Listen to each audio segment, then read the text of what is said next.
3, 2, 1, fire.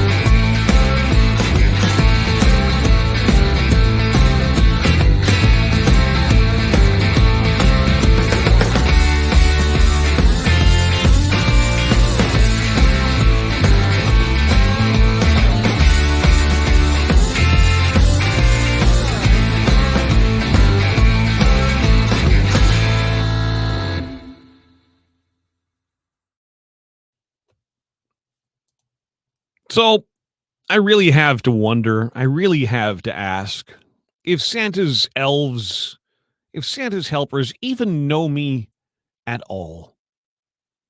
There's a lovely new Advent calendar, quote unquote. It's stockings that line the banister to and from the basement where my studio is. And every day, a little stocking has a little treat in there for me, which is lovely. And I appreciate Santa's helpers doing that for me. But today's treat was a stick of chocolate with Pop Rocks in it. You remember Pop Rocks? They explode in your mouth, do all kinds of weird, wacky, wonderful things as your saliva gets on them. I can't eat that before I come on the air. Like I said, do you even know me at all? Like, talk about the ultimate tease. Here's a beautiful, large stick of chocolate Pop Rocks. Can you imagine? I'm talking away, and all you hear is this little crack, pop, fizz sound coming out of my mouth into the microphone. That would be extremely strange. Anyway, hi, welcome to It's Your Call, brought to you by McCarthy Automotive. McCarthy Automotive.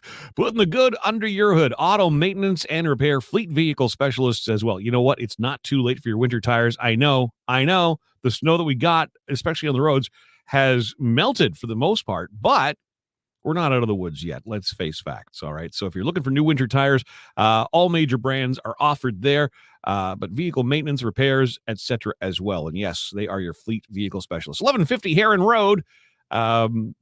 Torque your nuts, says F. Van Boxel. See, look at that. I've taught you well already about McCarthy Automotive. All right, listen, today, and by the way, thank you for your comment on Facebook. I was beginning to wonder, is there anybody actually out there? It shows a bunch of people logged on and listening and watching, but y'all are so quiet. I know. You too have an Advent calendar, and you got like the stick of chocolate with Pop Rocks, and you can't speak. See, that's the thing. I really am spoiled beyond belief that that's even a thing for me at all. And if you listen to my Carrie and the Milkman morning show, you know that I'm having some Advent calendar issues. The Advent calendar I have had for a good number of years, suddenly made its way to the door to my niece's bedroom. My niece, who has been living with us since September to attend university. Yes, she has my Advent calendar, and I'm not pleased. But I'm keeping my mouth shut, clearly, about it. I want to see that chocolate treat. I want one now. I'll get you. keep your eyes peeled on my Facebook. I will get that for you. Don't do Advent calendars, as most have chocolates or booze. Yes. By the way, I do a lovely Advent calendar for my bride. I don't do 24 days. I do 12 days. 12 bottles of wine, and I pick them just because. First off, because the wine rack in the kitchen holds 12 bottles, but I pick them based on the label. It says something. I love the stories, right? It doesn't even have to be a good bottle of wine. It's got a fun label, an interesting story. That's kind of cool. Donald's here. Chrissy's here. Chrissy's all excited. The CFL has released their schedule. That kills me, by the way, Chrissy. I got the email, deleted it. I'm not even bothering with the CFL. I'm over it, but it kills me. They can tell you what their season is going to be beginning in June? But it's like a week ahead of the Grey Cup where they can tell you who's going to be the Grey Cup halftime show. See, the CFL is just bonkers. All right, listen, this is not what I want to talk about. I do want to get into rumors. And generally speaking, I don't like rumors. But this rumor has been out there for a while, and PSAC is denying the rumor. And yet, it persists. So, yes, I want to talk about the public service. Should they be back in their offices? Now, if I'm the Spark Street or the Bank Street BIA or the Byward Market BIA or OC Transpo, etc., yes, let's get some bodies back in downtown Ottawa. But don't forget, the public service, they're across Canada. They're not just here in Ottawa. Now, Ottawa being the capital, of course, majority of our workforce is. But does it matter to you where a member of the public service is actually working from physically? Some exceptions apply, obviously. Passport office, anywhere where you have to deal face-to-face with people in order to do that public service. But there's a lot of public service that, is done behind the scenes. Does it really matter to you whether they're calling you from home or working on your file from home or doing whatever they do from home or the office or their cottage or their RV? And if you work in private sector, you know what I'm talking about. You probably do a lot of work from just about anywhere your little heart desires, so long as it's permitted. So if you're a public service employee, first off, how comfortable are you with the idea of returning to the office? Because that's what the rumor is.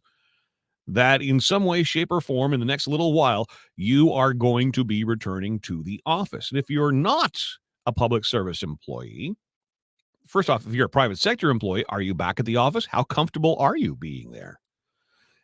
Okay, my other question is, do you believe you are better served by employees in our public service being in the office or at home? Does it even matter to you?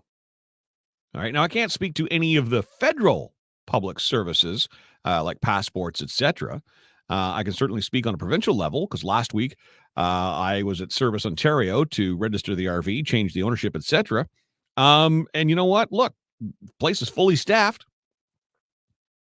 Now, they had masks on. There was plexiglass between you and them, but it felt safe. It felt fine. I was well served and looked after, and I don't think anybody had any concerns. Passport offices, I know, are open. UI offices are open as well. Now, when it comes to dealings with things like CRA, anybody that touches anything that's private and confidential, health, obviously, which is, of course, a provincial thing, yeah, I don't want them at home. I want some sort of assurance that the phone I am talking to them on is not a cell phone, that it's not a cordless phone. It is their home phone. I need some assurance of that. Now, there's been no announcement, just varying media reports, which Public Service Alliance of Canada says, if true, a mandatory back-to-office order would be an egregious violation of the workers' collective bargaining rights. Do you agree with that statement? Oh, by the way, my niece has locked herself out of the house right now. She's standing at the door, ringing the doorbell, driving the dog crazy.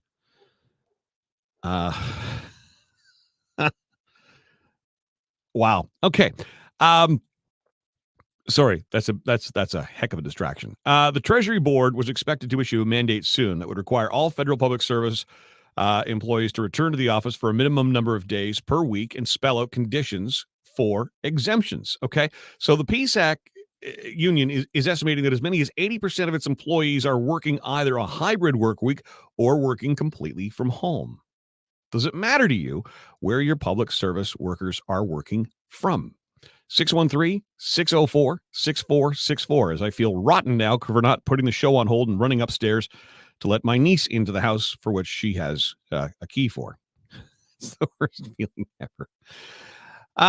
Let's go to your comments. Yes, of course, they should return to the office, says Craig. The office is rented or owned by the taxpayers. Like I said, if I'm the BIA, I want my workers back downtown. If I run a restaurant downtown, I want them back. Absolutely.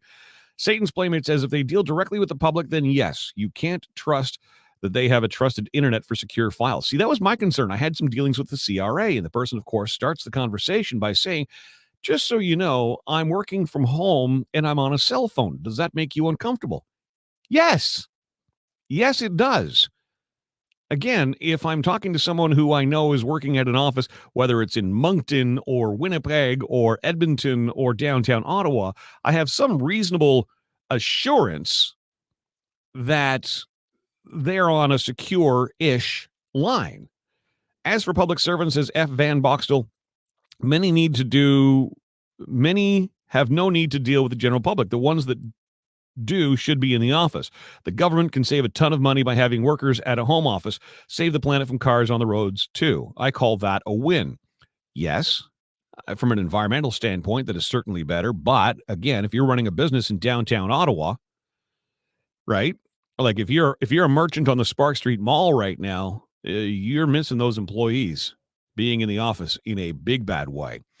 Kathy says, yes, it's time for the public service to get back into the office full time. Honestly, it's time for everyone to get back to work. All right. 613-604-6464 is the number. And no, I did not update the website today, so we don't have the video camera link up.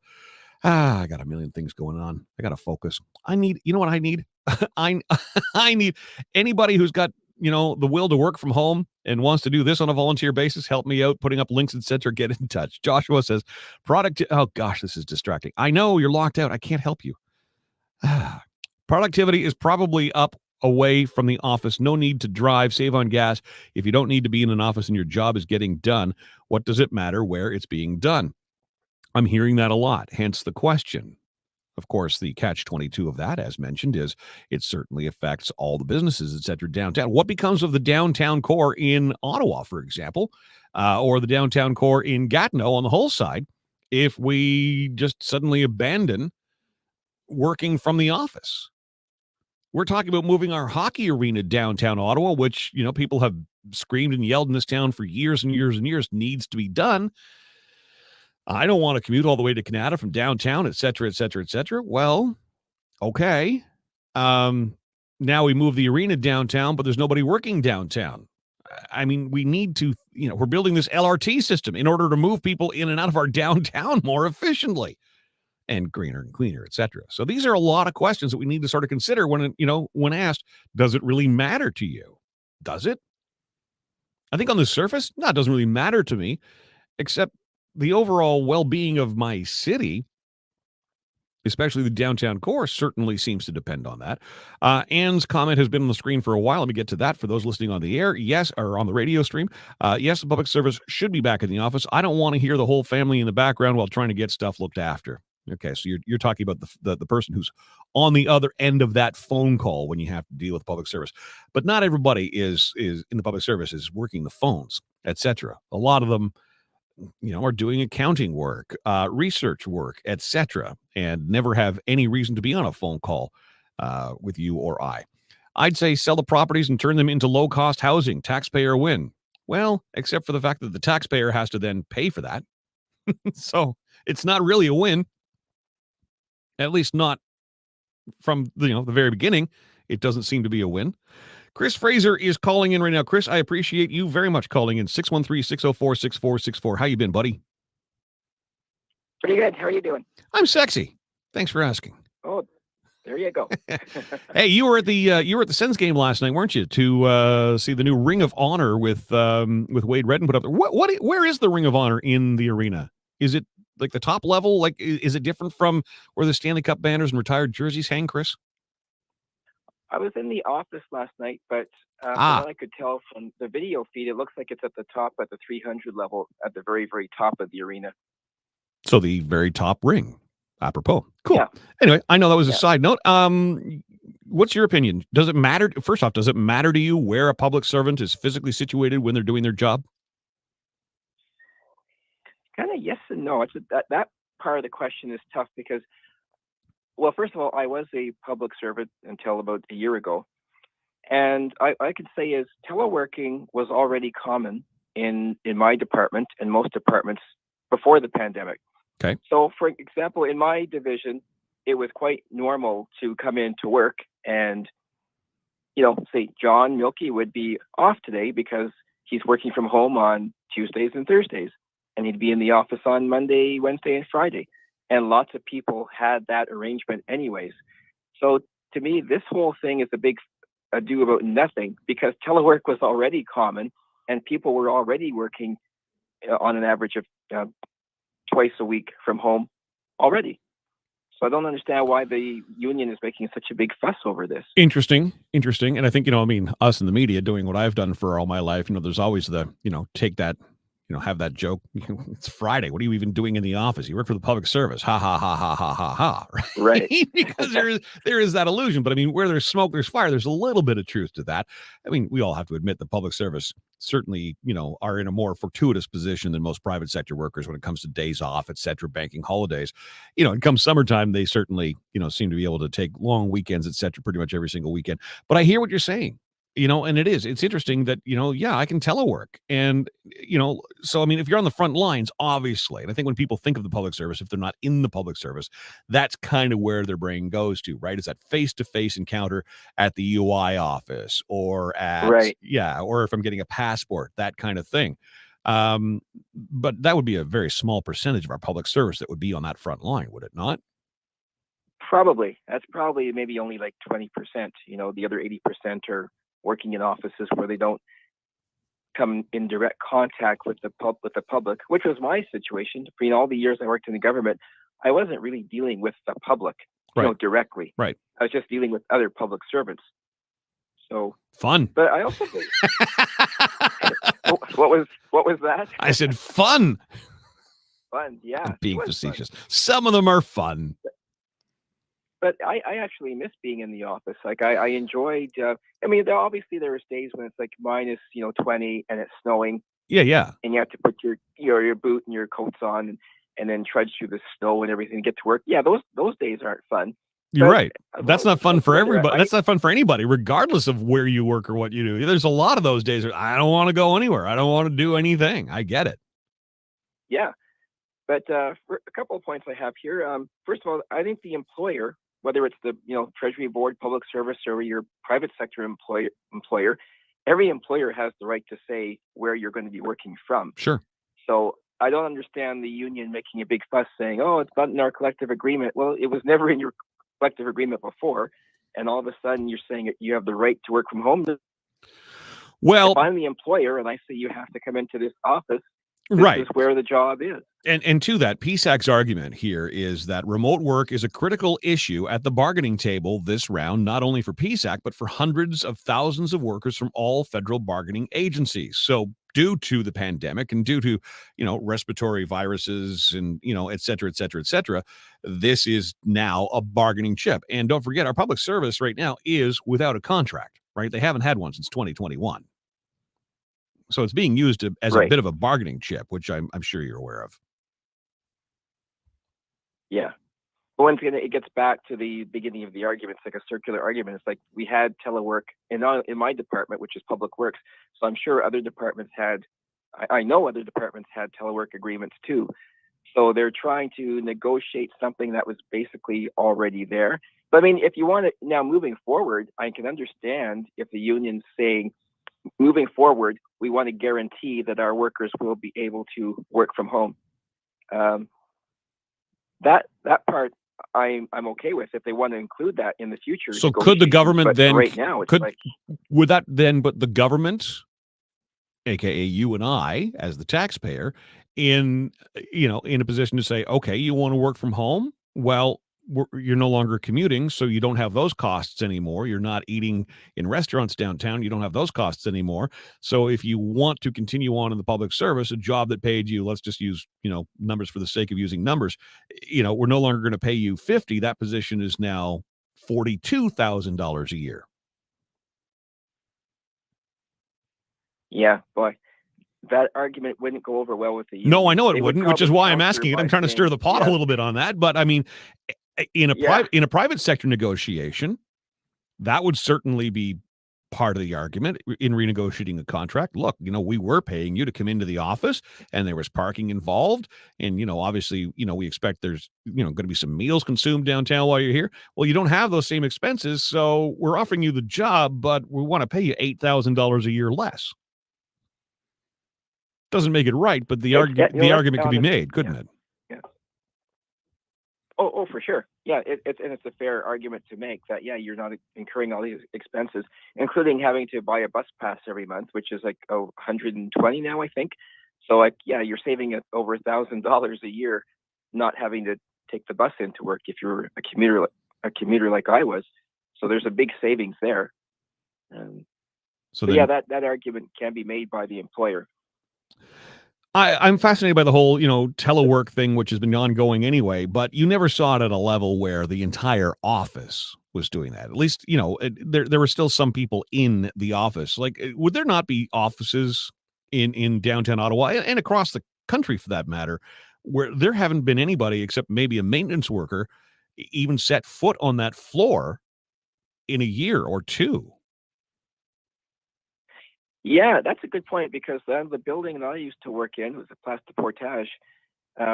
People tell me like the bottom floor is like a ghost town now, and like Sure. there's so many shops down there and coffee shops and restaurants and things, and I'm pretty sure those are all done because there's not enough traffic, and that's really a shame too. Like I used to support those small businesses, Well, sure. and you know, and what are those people doing now? It's like because they had to But find is something that else but to is do, that is that the government's place to ensure that we put the public service back in those buildings in order to help keep our downtown vibrant and alive? And that's kind of what I was getting at earlier.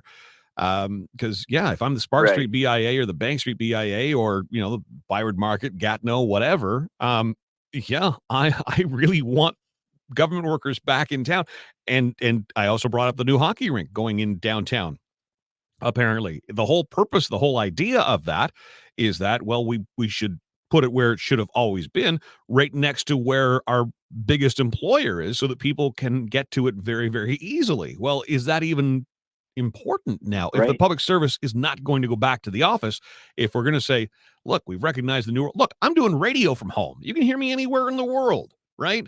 And a lot of radio stations are Yeah. now, Yeah. so I mean, and this is just one example of an industry that's adapted. There are a lot of conventional radio stations right now where their people are working from home.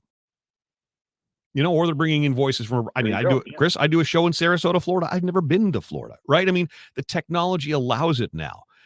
So it's an interesting time to be having this debate. And, all of it came about, of course, obviously due to COVID-19. But anyway, so at the end of the day, does it matter to you, Right. save for, the face-to-face dealings with things like the passport office? Does it really matter to you, Chris? And I'm not asking Chris, the former public service employee. I'm asking Chris, the member of the public. Does it really matter to you where somebody in the public service is physically situated when they're doing their job? Technically, no, it doesn't matter to me where they are as long as the job is being done. I think that an argument can be made, though, that I think that you're a different type of worker when you're at home Oh, than you yeah. are when you're in the office.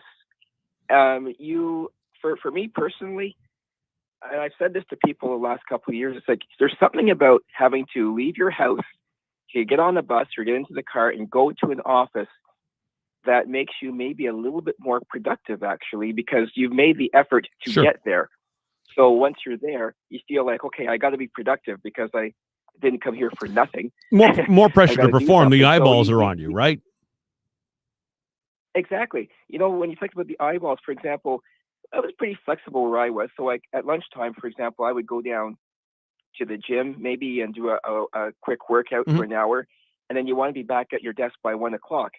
And then sometimes, you'd see somebody on the way back to the office and you'd be chatting for a few minutes, and then all of a sudden, oh my goodness, it's 10 after 1. I better get back to the office, because it's not as if the boss is always watching you, but even your other colleagues, they'll see you coming in with Right. your gym bag. It's 1:15. Oh, look at him coming in. So you can get away with that at home. But I think, when Chris, no we eyeballs are on you, whereas we could ask that question to 100, different public service employees or workers in general. And I think 50% of people would say I do better at home, and 50% would say I do better in the office. I tend to think that if I'm going into an office and I know that the boss can wander by or coworkers have got their eyes on me, it probably keeps me a little more honest, but I get it. Yeah. Chris, I want to thank you Yeah. for the phone call. It's good to chat. You've been on my mind a lot. I know that you and I have talked about grabbing a quick little coffee. And Chris, by the way, has filled in on the Nick and Joe show from time to time. If his voice is familiar, you're someone I want to talk to about some ideas I have on BTR. So that's happening as soon as I can free up some time, Chris. I promise. I keep promising you that, but I do. Yeah. I promise that the promise remains a promise, if that makes sense. I'll keep on you for that. I'll keep on you. Please do. Please do. And if we don't get a chance to talk again, Merry Christmas, Happy Okay. Holidays to you. Hope all is well in your world, sir. All right, Chris, this is an awesome dude.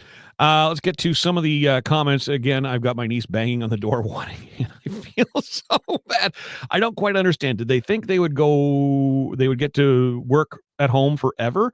Not realistic. Also, I dispute the productivity statement because look at what is happening with the passport office. I believe a lot of the problems are because too many of the people are still at home.